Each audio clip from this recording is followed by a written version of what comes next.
बिस्मिल्लाहिर्रहमानिर्रहीम, अस्सलाम वालेकुम। आपको एक दफ़ा फिर से चैनल में खुश आमदीद कहते हैं। आज की इस वीडियो के अंदर हम देखेंगे introduction to business, question number 4 according to notes. Question की जो स्टेटमेंट है वो है what are the qualities of a good businessman. अब क्योंकि हम बिज़नेस को डिस्कस कर रहे हैं तो साथ साथ हमने उसकी क्वालिटीज़ को भी देखना है कि एक जो अच्छा और कामयाब बिजनेसमैन होता है उसकी क्या क्वालिटीज़ होती हैं। अब यहाँ पे उसके डिफरेंट हेडिंग्स हैं, लेकिन जैसे जैसे हम टॉपिक को फर्दर प्रोसीड करते जाएंगे वैसे वैसे हम यहाँ पे कुछ एग्जांपल्स की भी कोटेशंस करेंगे। सबसे पहला जो इसमें आ रहा है जी, वो है जी प्लानर। प्लानर ये वो शख्स होता है जो काम करने से पहले उसकी अरेंजमेंट करके रखता है। फॉर एग्ज़ाम्पल, आप सुबह उठते हैं, अपने काम के लिए, धंधे के लिए घर से बाहर निकलते हैं, तो आप अपने दिमाग में एक छोटी सी प्लानिंग लेकर बैठे होते हैं कि आपने ये काम जो है करना है और इस तरीके से करना है। और जितना अच्छा प्लानर होगा वो उतनी ही जल्दी अपने काम को क्या करेगा, ख़त्म करेगा। Second one is the organiser है जी। एक अच्छे बिजनेसमैन की निशानी ये भी होती है कि वो कम से कम सोर्सेस में ज़्यादा से ज़्यादा काम करता है, यानी कम वक्त में ज़्यादा काम करता है, ज़्यादा आउटपुट देता है अगर उसको चीज़ों को मैनेज करना अच्छे तरीके से आता है। Third one is the leader की बात कर रहे हैं। एक जो अच्छा बिजनेसमैन होता है उसकी एक क्वालिटी ये भी होती है कि वो लीडर होता है, वो लीड कर रहा होता है। लीडर ये वो शख्स होता है जो दूसरों के बिहेवियर में इन्फ्लुएंस करके उनका किबला चेंज कर देता है। ठीक है, ये खुद तो सख्त टफ टाइम देख लेता है लेकिन कोशिश करता है कि दूसरों के लिए आसानियाँ पैदा करे। नेक्स्ट वन इज़ द वो कंट्रोलर की बात कर रहे हैं जी। एक अच्छा बिजनेसमैन वो होता है उसकी निशानी है कि वो चीज़ों को चेक एंड बैलेंस रखता है, यानी कंट्रोल उसका रखता है कि कहीं कोई किसी चीज़ की ज़्यादती तो नहीं हो रही या कोई चीज़ कम तो नहीं रह गई, क्या चीज़ें सही तरीके से इस्तेमाल की जा रही हैं, क्या हमारे बिज़नेस के अंदर एफिशिएंसी बरकरार है। सो ये एक किस्म का वो कंट्रोलर भी होता है। Fifth one is the courteous. ठीक है, एक अच्छा जो बिजनेसमैन होता है उसके अंदर कर्ज होती है बात करने की, मतलब वो बड़ा बोल्ड किस्म का होता है। अक्सर वो बड़ा ब्लंट किस्म की स्टेटमेंट्स दे देता होता है अपने बिज़नेस को कामयाब करने के लिए। अगर गुस्से के अंदर आके वो कोई डिसीजन लेता है तो उसको कोई नुकसान ही होता है। कहते हैं कि अगर आप खुश हैं तो खुशी के अंदर आप वादा ना करें, लेकिन अगर आप गुस्से में हैं तो गुस्से में कोई फ़ैसला ना करें, क्योंकि हमेशा जो जज्बाती फ़ैसले होते हैं वो आपको नुकसान दे ही देते हैं। नेक्स्ट वन इज़ द वो कॉपरेशन की बात कर रहे हैं जी। एक अच्छा जो बिजनेसमैन होता है वो अपने वर्कर्स के साथ कोऑपरेट कर रहा होता है, उनकी हेल्प करता है ताकि वो अपने बिज़नेस को अच्छे तरीके से क्या कर सके, रन कर सके, चला सके। Next one is the decision making की बात कर रहे हैं जी। जो गुड बिजनेसमैन होता है उसके अंदर जो डिसीजन मेकिंग स्किल्स होती हैं वो बड़ी ज़बरदस्त किस्म की होती हैं। टाइम पे और क्विक डिसीजन लेने वाला पर्सन ही जो है वो कामयाब होता है। देखें, मार्केट के जो ट्रेंड्स हैं वो चेंज हो रहे हैं, उन ट्रेंड्स को जो बंदा फॉलो करता है वो ही हमेशा कामयाबी की तरफ राग़िब होता है, और जो बंदा पीछे रह जाता है वो बंदा फिर उतना ही प्रॉफिट कम कमाता है या उतना ही देर से अपने बिज़नेस को एक्सपेंड करता है। ऑनेस्टी की बात कर रहे हैं जी। एक अच्छा जो बिज़नेसमैन होता है जी उसकी ऑनेस्टी जो है वो उसकी ऑनेस्टी की गवाही दूसरे लोग भी देते हैं। मतलब honesty is the best policy, आपने बचपन में पढ़ा हुआ है। तो ऑनेस्टी जो है ये ज़रा एक टफ वे होता है। डिसऑनेस्टी जो है वो शॉर्टकट है लेकिन वो लॉन्ग टर्म नहीं है, और ये हमेशा जो है ऑनेस्टी ये लॉन्ग टर्म होती है। Next one is the hard working की बात कर रहे जी। एक जो बिजनेसमैन होता है वो बड़ा हार्ड वर्क होता है, मेहनती होता है। वो सुबह से लेकर शाम तक कारोबार करता है और काम करता है। याद रखिएगा कि अगर आप एक जॉब करते हैं, आप सुबह से लेकर शाम 10 घंटे उसको दे रहे हैं या 12 घंटे दे रहे हैं, तो वो ज़्यादा से ज़्यादा आपको सैलरी देगा, 50,000 दे देगा, 60-70,000 दे देगा। लेकिन अगर आप इतनी ही मेहनत डेली अपने कारोबार के अंदर करते हैं तो हो सकता है कि एक वक्त ऐसा आ जाए कि आप एक दिन में 50-60 हज़ार की सेल करें। उसके बाद फॉरसाइट की बात कर रहे हैं जी। एक अच्छे बिजनेसमैन की एक निशानी ये भी होती है कि वो दूर अंदेश होता है। फॉरसाइट का मतलब क्या है जी? दूर अंदेशी। मतलब कि वो चीज़ों को उस पैमाने से देख रहा होता है जिस पैमाने से दूसरे लोग नहीं देखते। यानी कि अगर वो अभी बैठा हुआ है, वो कारोबार चलता हुआ देख रहा है, वो लोगों को देख रहा है, वो अंदाज़ा कर लेता है कि यार आने वाले वक्त में क्या मुझे चैलेंजेस फेस करने पड़ेंगे, क्या मेरे लिए अपॉर्चुनिटीज़ हैं और किस तरीके से मैंने उनको क्या करना है, अवेल करना है। इनिशिएट से निकला जी इनिशिएशन। एक जो अच्छा बिजनेसमैन होता है उसकी एक निशानी ये भी होती है कि वो इनिशिएट लेता है। इनिशिएट से मुराद ये है कि पहला कदम वो बढ़ाता है अगर मार्केट के अंदर कोई चेंज या कोई डिमांड है। अक्सर औकात ये होता है कि जब आप जल्दबाजी तो नहीं, लेकिन अगर आप इनिशिएट करें तो मोस्टली आपको नुकसान होता है अगर आपको चीज़ों का पता नहीं होता। लेकिन याद रखिएगा कि अगर आपकी किस्मत अच्छी है और आपका सिक्का लग गया है तो ये फर्स्ट जो आपका इनिशिएट है ये आपको बड़ा ऊपर तक ले जाता है। सेल्फ कॉन्फिडेंस की बात कर रहे हैं जी, अच्छे बिजनेसमैन की एक निशानी ये भी होती है कि उसे अपने अंदर कॉन्फिडेंस बड़ा ज़बरदस्त होता है, ठीक है। और कॉन्फिडेंस जो है इंसान को हमेशा बूस्ट करता है और ऊपर तक लेके जा रहा होता है। तो एक अच्छे कारोबार की निशानी ये भी होती है कि वो कॉन्फिडेंट होता है और अपने पे उसे बिलीव होता है कि यार एक दिन मैं इसको कर लूँगा। Third one is the tactful की बात कर रहे हैं कि टेक्टीज उसको बड़ी आती हैं। अगर मैं इसको आसान ज़ुबान में आपको समझाऊं तो टेक्ट्स कहते हैं कि वैसे तो ये वर्ड यूज़ नहीं करना चाहिए एजुकेशनल एक्टिविटीज़ के अंदर, लेकिन फिर भी समझाने के लिए ज़रूरी हैं, तो उसको चालाकियाँ बड़ी ज़बरदस्त आनी चाहिए। सॉरी जी। चालाकियों से मुराद ये है कि एक मतलब कि उसे शॉर्टकट्स का भी पता होना चाहिए, उसे दो नंबरियों का भी पता होना चाहिए बिज़नेस के अंदर कि हमने कि क्या क्या टेक्ट यूज़ करके बिज़नेस को ऊपर तक लेकर जाना है, ठीक है। उसके बाद टेक्टफुल से अच्छा टेक्टीज़ में ना अक्सर आप ये देखते हैं कि बड़ी बड़ी जो फॉर्म्स होती हैं इन पे जब टैक्स लगता है कोई 90-90 लाख का, तो ये 90-90 लाख नहीं देते, ये कम पैसे दे के कुछ ना कुछ टैक्स यूज़ करते हैं और अपना टैक्स भी माफ़ करवा लेते हैं और अपना काम भी आगे चला लेते हैं। टैक्टफुल से आगे आता है जी इसमें मैन ऑफ प्रिंसिपल, असूलों का भाई वो पक्का होता है।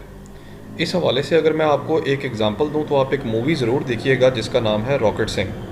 तो रॉकेट सिंह के अंदर क्या होता है कि वो बंदा जो है वो अपने असूलों का पक्का होता है, वो अपनी कंपनी बेच देता है, जब उसका सारा राज खुल जाता है वो सब कुछ छोड़ के ज़ीरो पे आ जाता है, लेकिन अपने असूल नहीं छोड़ता और एक टाइम ऐसा आता है कि वो कंपनीज का ऑनर बन जाता है।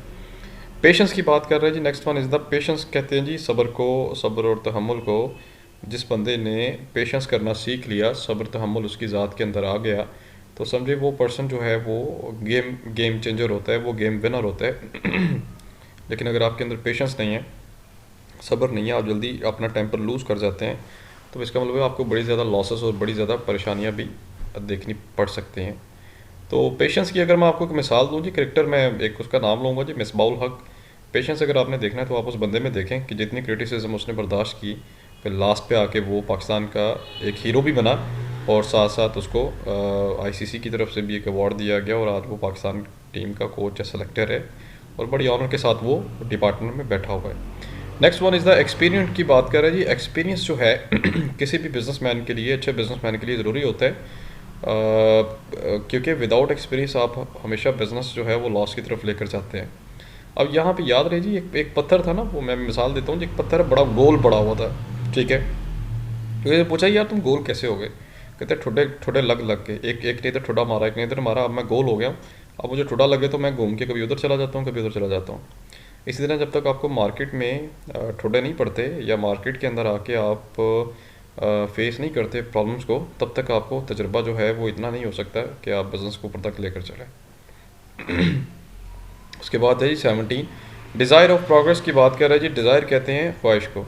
एक अच्छे बिजनेसमैन की निशानी ये भी होती है कि उसके अंदर एक ख्वाहिश पैदा होती है या ख्वाहिश रहती है हमेशा कि मैं अपने बिज़नेस को हमेशा बड़े से बड़ा करूँ।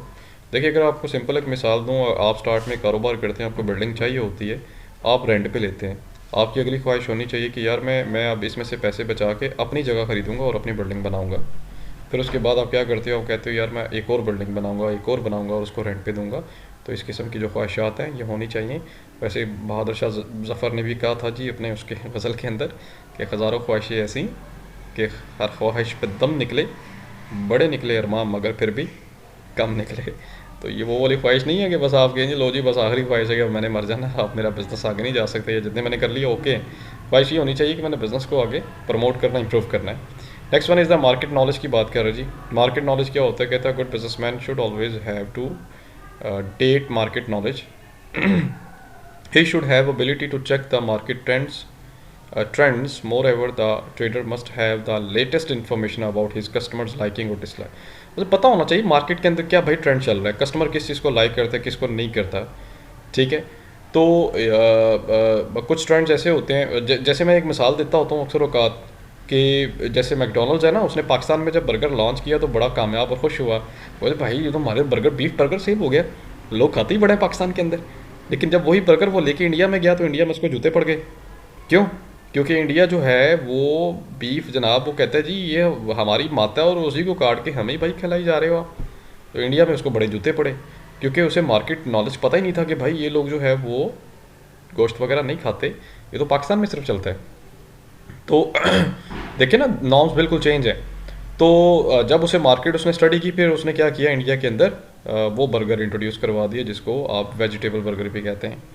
उसके बाद next one is the social responsibility है जी। एक अच्छे बिजनेसमैन की निशानी ये भी होती है कि वो अपनी जो भी रिस्पॉन्सिबिलिटी होती है जो समाजी तौर पे या सोशली, उसको वो निभाता है अच्छे तरीके से, ताकि अच्छा वो प्रॉफिट भी अर्न करें, अब सोसाइटी का भी ख्याल करे, कोई बुरी चीज़ उनको ना दे, क्वालिटी पे कंप्रोमाइज़ ना करे। ये सारी की सारी अच्छे बिजनेसमैन की एक एक निशानियों में एक निशानी ये भी शामिल है। लास्ट जो उस पर आते हैं जी, वो कहते हैं टेक्निकल स्किल्स की बात कर रहे हैं। टेक्निकल स्किल्स जो हैं एक बिजनेसमैन के अंदर ज़रूर होनी चाहिए।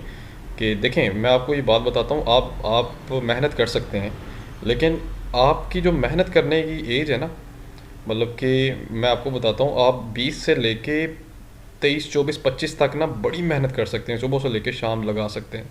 लेकिन 25 से लेके 30 के दरमियान ना आपका जो जिस्म होता है वो उतनी कैपेसिटी नहीं रख रहा होता है, वो आपका साथ छोड़ना शुरू कर देता है। तो आपने वो जो 5 साल पीछे मेहनत की होती है ना, उस मेहनत और उस तजर्बे के साथ अपने काम को ना आप मैनेज करते हैं, यानी आप कोशिश करते हैं कि मैं किसी और को साथ लगा के उस काम को मैनेज करूं।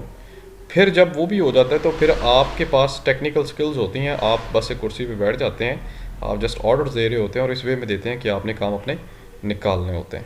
ठीक है। सो ये स्टूडेंट बड़ा एक इम्पॉर्टेंट क्वेश्चन था पेपर पॉइंट ऑफ व्यू से, तो इस पर एक वीडियो बनाना ज़रा ज़रूरी थी। ये पेपर में भी आ चुका है ये सवाल, qualities of a good businessman, अच्छे बिजनेसमैन की क्या निशानियाँ होती हैं। इसमें मज़ीद आप ऐड कर सकते हैं, लेकिन एज अ पेपर मेरे ख्याल से ये हेडिंग्स जो हैं ये इनफ है। और इसके अंदर जो मैंने एक्सप्लेनेशन आपको दी हुई है 2-2, 3-3 लाइनों में, आप इतना ही लिखें, ये आपके लिए फ्रूटफुल रहेगा। नेक्स्ट जो बेटे क्वेश्चन इसमें आ रहा है, नेक्स्ट क्वेश्चन जो है वो भी बड़ा इंपॉर्टेंट है। क्वेश्चन नंबर 5 है, वो कहते हैं what is the business, what are the objective of the business, also narrate the various kinds of the business. कि कारोबार क्या होता है जी, क्या उसके मकसद हैं और उसकी जो डिफरेंट काइंड्स है उसके बारे में एक्सप्लेन करें। वंस अगेन जी, बिजनेस जो है वो बिजनेस एक रूटीन से निकला है, लेकिन इसकी डेफिनेशन है any legal activity which is done for the purpose of earning profit is called business. कोई भी ऐसी एक्टिविटी जो प्रॉफिट मकसद के लिए कमाया जाता है उसको हम बिज़नेस कहते हैं। याद रहे कि बिज़नेस के अंदर लॉस भी शामिल होता है, हमेशा प्रॉफिट नहीं होता, इसके अंदर लॉस भी मतलब शामिल रहता है, लेकिन उसके बारे में यहाँ पे जिक्र इसीलिए नहीं है कि लॉस एक एलिमेंट है। ठीक है। तो ये वाला जो एलिमेंट है ये हमेशा बिज़नेस के अंदर मौजूद रहता है। अगर किसी भी बिज़नेस के अंदर लॉस एलिमेंट नहीं होगा तो समझे वो फिर कारोबार नहीं है, वो कोई जनाब आप कोई कोई कोई गैम्बलिंग का बिज़नेस कर रहे हैं जिसमें हमेशा आपको प्रॉफिट ही होता जा रहा है, आप चीज़ को इलीगल सेल कर रहे हैं। मेन जो डेफिनेशन है जी उसके अंदर ये देखें लिखा हुआ है उसने, लीगल होना चाहिए बिज़नेस आपका, प्रॉफिट मोटिव एंड रिस्क। ये हमारे पहले लेक्चर में ये चीज़ें हमने एक्सप्लेन की थी। ठीक है, ये बिज़नेस की डेफिनेशन में आ गई हैं।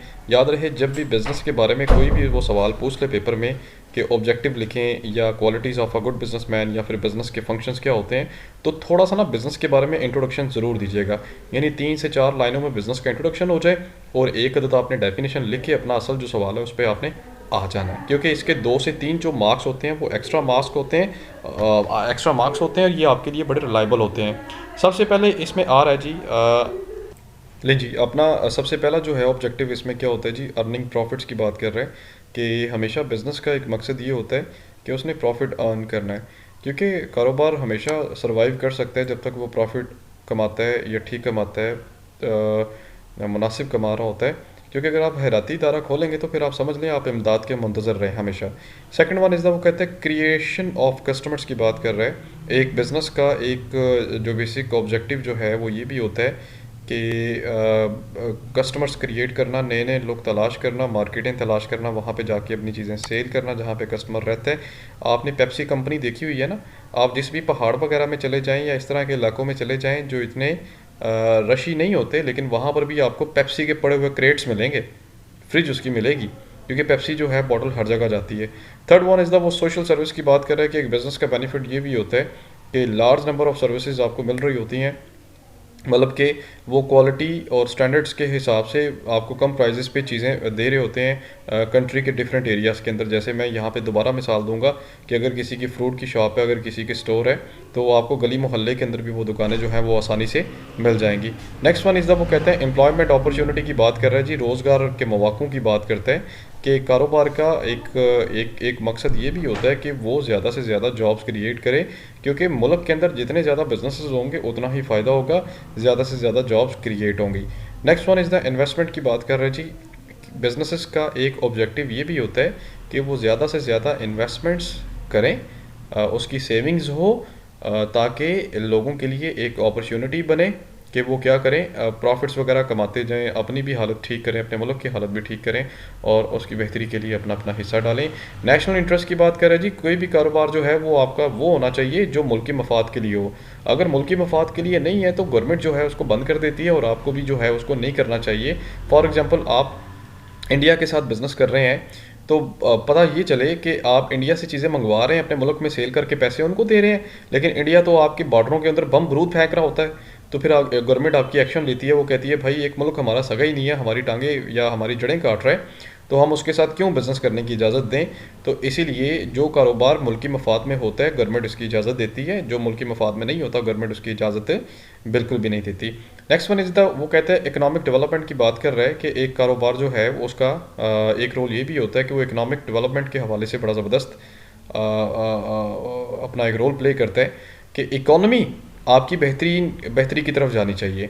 बेटे अक्सर लोग ये कहते हैं सर जी ये इकोनॉमिक डेवलपमेंट आप ये बात कर रहे हैं कि मुल्क जो है वो बेहतरीन उसकी सिचुएशन हो, रिसोर्सेज का सही इस्तेमाल हो, लेकिन असल में इसका मतलब है क्या? बेटे असल में इसका मतलब ये है कि आपके मुल्क में रहने वाला हर शहरी 3 वक्त रोटी आसानी से खा सके, ठीक है, रहने के लिए उसके पास छत मौजूद हो और बच्चों की पढ़ाई के लिए उसके पास पैसे हों, और अगर वो बीमार हो जाए तो बीमारी के लिए उसको खर्चे की टेंशन ना हो। अगर ये बेसिक चीज़ें जो हैं कंप्लीट हैं किसी भी एक पर्सन की, तो आप समझ लें कि आपकी इकोनॉमी डेवलप कर रही है। लेकिन अगर लोग बमुश्किल 2 वक्त की रोटी खाएं, सोने के लिए उनके पास छत ना हो और खाने के लिए उनको मतलब कोई सही तरह से खुराक ना मिले और मेडिकल फैसिलिटी के लिए भी वो दर बदर ठोकरें खाएं, तो फिर याद रखिएगा कि फिर उस मुल्क में डाके चोर चकारी ये इस तरह की जो वारदातें जो होती हैं ये फिर आम होती हैं। नेक्स्ट बिजनेस का ऑब्जेक्टिव क्या होता है जी, वो ये कहते हैं जी कस्टमर्स की वांट्स जो हैं वो हमेशा चेंज होती रहती हैं, तो उसके अकॉर्डिंग वो अपने बिज़नेस को इनोवेट करता रहता है, उसमें लेटेस्ट या जदीद या न्यू चीज़ें दे रहा होता है। जैसे आप क्यू मोबाइल की एड्स देखा करते थे, है तो चाइना का मोबाइल है ना क्यू मोबाइल बेसिकली, लेकिन आए दिन उसकी एड्स के अंदर कभी कोई मॉडल आ रही है, कभी कोई मॉडल, जैसे करीना कपूर आ गई थी एक दफ़ा, फिर एक दफ़ा एक दो और एक्टर उन्होंने डाल दिया था, फवाद डाल दिया था, लेकिन मोबाइल क्या है जी, मोबाइल क्यों मोबाइल है चाइना का। तो उससे लोग बड़ा वो होते थे, इम्प्रेस होते थे, और एक टाइम ऐसा आ गया था कि जब बटनों वाला मोबाइल लोग नोकिया खरीदा करते थे ना, फिर लोगों के जहन में आ गया कि यार छठो क्यों मोबाइल ले लो, वो मोबाइल सौख है। उसके बाद नेक्स्ट वन इज़ द वो यूज़ ऑफ टेक्नोलॉजी की बात कर रहे हैं, कहते हैं कि टेक्नोलॉजी जो है वो आपके बिज़नेस के अंदर इस्तेमाल होनी चाहिए, और आपका मकसद क्या होता है कि आप टेक्नोलॉजी का इस्तेमाल करते हुए बिज़नेस को बेहतरीन बनाएं और अपनी सर्विसेज को इम्प्रूव करें और अपने ऑब्जेक्ट को पूरा करें। जैसे 3G टेक्नोलॉजी आई, फिर 4G आई, अभी 5G के ऊपर काम हो रहा है। इसी तरह कंप्यूटर की मैं अगर बात करूं तो वहाँ पर भी फर्स्ट जनरेशन के कंप्यूटर्स होते थे, फिर second, fourth and fifth generation पे वर्किंग अभी चल रही है। तो ये टेक्नोलॉजी है, जितना टेक्नोलॉजी का आप बेहतरीन इस्तेमाल करेंगे बिज़नेस के अंदर, उतना ही आपको क्या होगा, इसका फ़ायदा होगा। बेनिफिट्स टू द एम्प्लॉयज़ की बात कर रहे हैं जी, हमेशा जो आपका बिज़नेस होता है इसके बेसिकली ऑब्जेक्टिव क्या होते हैं कि आप जो है अपने एम्प्लॉयज़ के लिए उसके लिए बेहतरीन सोचें, ठीक है। सो ये जो है बेसिकली ये हमारे बिज़नेस के अंदर क्या है ऑब्जेक्टिव हैं, ठीक है। ये ऑब्जेक्टिव जो पहले ए वाला था उसमें मतलब सिंपल उसने किए हुए हैं, मज़ीद ऑब्जेक्टिव आपके चल रहे हैं अभी।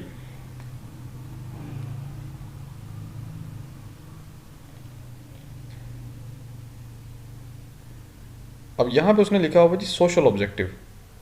सोशल ऑब्जेक्टिव क्या होता है, उसने ना दरअसल हेडिंग्स को डिवाइड कर दिया हुआ नोट्स के अंदर, सॉरी टू से ये चीज़ मुझे आपको पहले बतानी चाहिए थी। चलें कोई बात नहीं, अब टॉपिक शुरू हो गया तो हम इसको लेकर चलते हैं। इसमें क्या है जी, क्वालिटी ऑफ गुड्स की बात कर रहे हैं, नंबरिंग थोड़ी सी गलत है।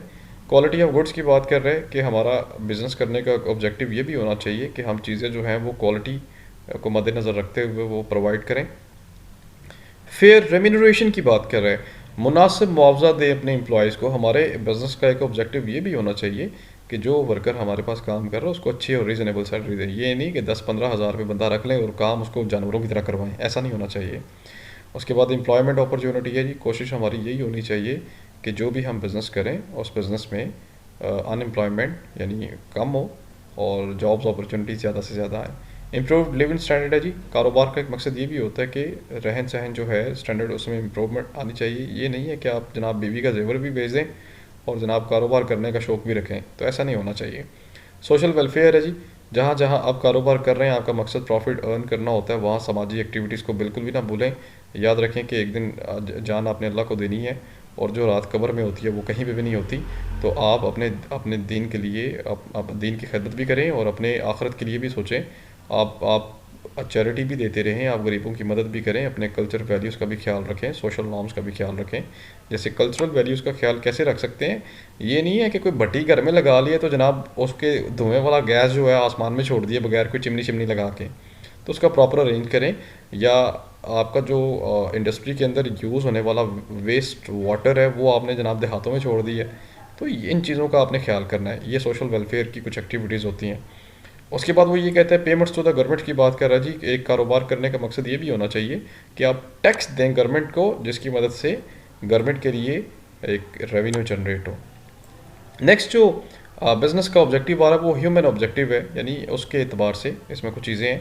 सबसे पहले जी लेबर वेलफेयर है जी। एक बिज़नेस का ऑब्जेक्टिव ये भी होना चाहिए कि आप अपनी लेबर की बेहतरी के लिए काम करें। ये नहीं है कि आप ह्यूमन रिसोर्सेज आपने क्या करने हैं जी, डेवलप करने हैं ताकि आपके पास इंसानों की शक्ल में रिसोर्सेज जो हैं वो आते जाएं और आप न्यू स्किल्स वगैरह इंट्रोड्यूस करवाएं जी। ठीक है, इंसानों के अंदर जो न्यू स्किल्स होती हैं उनको डेवलप आपको करना चाहिए। फॉर एग्जांपल अगर आप देख रहे हैं ना कि एक बंदे ने जनाब सब्जेक्ट उर्दू पढ़ा हुआ है लेकिन वो कंप्यूटर का काम बड़ा ज़बरदस्त जानता है, तो आप उसे कंप्यूटर के काम में भी ऐसा ऐसा इंडल्ज करें। अगर उसकी स्किल है तो आपको पॉलिश करनी चाहिए। नेक्स्ट वन इज़ द, वो कहते हैं पार्टिसिपेटिव मैनेजमेंट की बात कर रहे हैं जी। पार्टिसिपेटिव मैनेजमेंट की बात ये कर रहे हैं employees should be allowed to take. हाँ, एक बिज़नेस का ऑब्जेक्टिव ये भी होना चाहिए कि अपने एम्प्लॉयज़ को एक अपॉर्चुनिटी दे जी, हमारी मैनेजमेंट के अंदर भी आप इन्वॉल्वमेंट अपनी दिखाएं ताकि हम अपनी डिसीजंस को मज़ीद बेहतर कर सकें।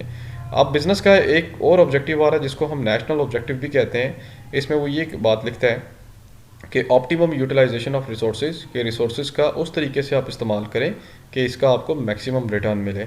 चौथे नंबर पे आता है जी नेशनल सेल्फ रिलायंस की बात कर रहे हैं। वंस अगेन जी, जो भी कारोबार आप करें उस कारोबार के अंदर कौमी मफाद होना चाहिए। वो कैसे, आप अपने इंपोर्ट्स कम करें और अपनी एक्सपोर्ट्स आप ज़्यादा से ज़्यादा करें। इससे क्या होगा कि आपका कंट्री जो है उसकी इकनॉमिक जो है सिचुएशन वो ठीक होगी, उसको प्रॉफिट या वो सरप्लस कंडीशन में आ जाएगा। 15 हेडिंग पे आ रहा है जी, कहता है business should be establish in the backward area. जो रूरल एरियाज़ होते हैं बिज़नेस हमेशा वहाँ पे डेवलप होना चाहिए। अगर आप बिज़नेस ऑलरेडी शहरों के अंदर बना देंगे तो शहरों में ऑलरेडी मजमा लगा होता है, मजमे के अंदर मज़ीद मजमा लगाएंगे तो फिर बैग को बंद करने के लिए आपके पास कैपेसिटी नहीं होगी, या तो आपका बैग फट जाएगा बेटे या आपसे बैग बंद नहीं होगा। तो इसीलिए आप कोशिश करें कि हमेशा उस एरिया पे जाएं जहाँ पे ज़रा लोकेशन अच्छी होती है, ये जगह खुली होती है ताकि लोगों को आने जाने में आसानी पैदा हो। सो ये बेसिकली हमारे बिज़नेस के अंदर उसके ऑब्जेक्टिव थे, जिसको 3 से 4 कैटेगरीज में डिवाइड किया गया। अब सवाल यहाँ पे ये पैदा होता है कि सर पेपर में अगर ये सवाल आ गया तो हम इतना लंबा छापा लगाएंगे इसके अंदर, तो बेटे उसमें पेपर के अंदर इतना लंबा नहीं वो बोलेगा, वो आपको जस्ट ये कह देगा कि बिज़नेस के ऑब्जेक्टिव के ऊपर नोट लिखें, उसके social according to social objective या अकॉर्डिंग टू ह्यूमन ऑब्जेक्टिव। तो अब आपने उसमें अगर वो ये बात नहीं लिखता, जस्ट ये लिख देता है कि ऑब्जेक्टिव के ऊपर नोट लिखें, तो फिर आपने टोटल 20 से 21 हेडिंग्स लिखनी है और हर मेन हेडिंग में से ना 5-5 हेडिंग्स आपने उठा लेनी है। जैसे 5 हेडिंग्स इसमें से आप उठाएं कोई भी जो इंपॉर्टेंट है, फिर अगली 5 हेडिंग अगले कॉलम से उठा लें, तो इस तरह एक आपका स्टैंडर्ड क्वेश्चन जो है वो तैयार हो जाएगा। सो मेरे ख्याल से ये काफ़ी लेंथी आज की वीडियो हो गई है और आपको आज का टॉपिक काफ़ी इंटरेस्टिंग लगा होगा। तो अगर कोई बात पूछने वाली है सॉरी जी, तो आप मुझे कमेंट सेक्शन में ज़रूर पूछें, इंशाल्लाह I will try to reply you instantly. Video देखने का बहुत शुक्रिया। कमेंट्स में अपनी राय का इजहार ज़रूर कीजिएगा। वीडियो को लाइक करें, चैनल को सब्सक्राइब करें अगर आप न्यू हैं, और अगर आप पुराने हैं तो आप दोस्तों के साथ ज़रूर शेयर करें। अपना और अपने फैमिली का ख्याल रखें, दुआओं में याद रखें जी।